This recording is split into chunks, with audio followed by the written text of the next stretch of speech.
The Minnesota Vikings have well-defined NFL draft needs, but what if they went off the wall and picked a position that's already a major strength? It's very possible, and let's talk about it.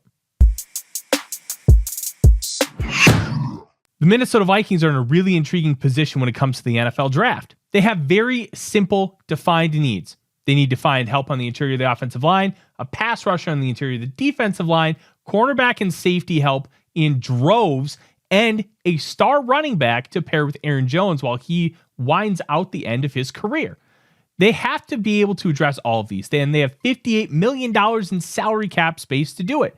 But there's one thing about these needs that doesn't necessarily equate to how the Vikings have approached their team build. Do they really want a pass rushing defensive tackle? It's a question that I don't think has been explored enough. So let's kind of break it down. Last year, they did make a big run at Christian Wilkins. He ended up going to the Las Vegas Raiders for $27.5 million a year. The Vikings had already signed Jonathan Grenard while they were trying to work out a deal with Christian Wilkins. So theoretically, they would have gotten both of those players. But they did not prioritize the defensive line at all once they missed out on Wilkins. And then they doubled down in the NFL draft by not prioritizing it either. Instead, taking Dallas Turner, essentially flipping the edge rusher room into a completely different unit from what it was in 2023. Now, could they do the same thing again? If you fix running back, interior offensive line, and secondary and free agency, because let's be honest, $58 million in salary cap space, plus you have the ability to do some restructures, it's a plausible outcome for the Minnesota Vikings to be able to do that. Let's say they do. What if they take edge rusher instead of an interior defensive lineman? I think it's a very plausible outcome, especially when you consider how Brian Flores likes to run his defense. He loves to run the NASCAR package. What's the NASCAR package?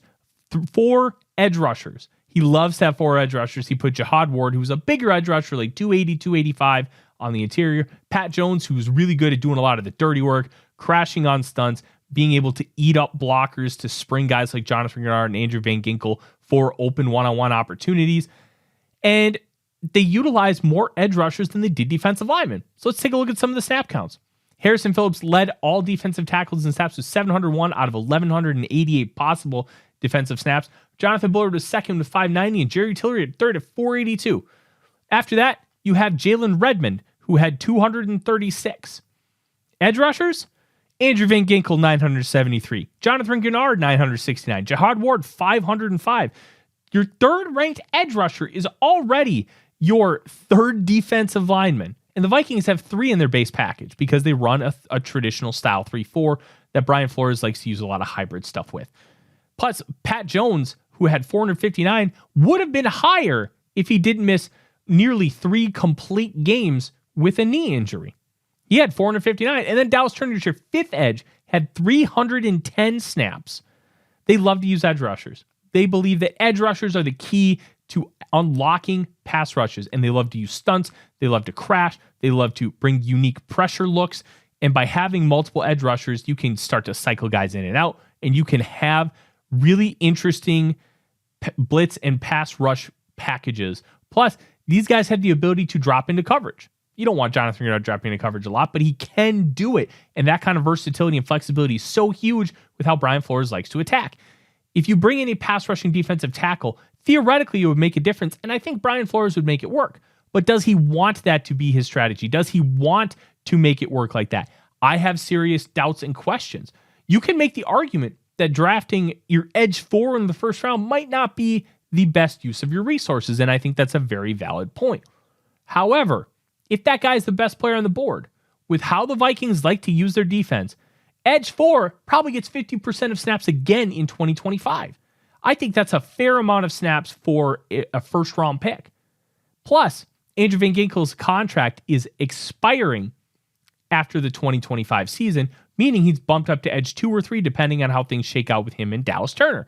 So now all of a sudden, your top 3 edges are guys that you have heavy investment in, that you want to be on the field on a regular basis, and all of a sudden, maybe you can bring Gennard snaps down to close to 90, 85% of the time to more of like a 75, 80% of the time. And that'll keep him fresher once playoff time comes. It'll also get guys experience behind them. And you can do a lot more things when you have fresher legs at the end of the season. Is it the most likely outcome? No.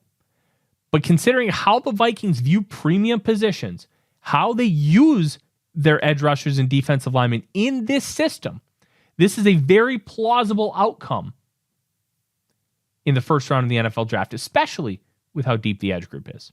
I'm Tyler Forness with A to Z Sports. Skol Vikings.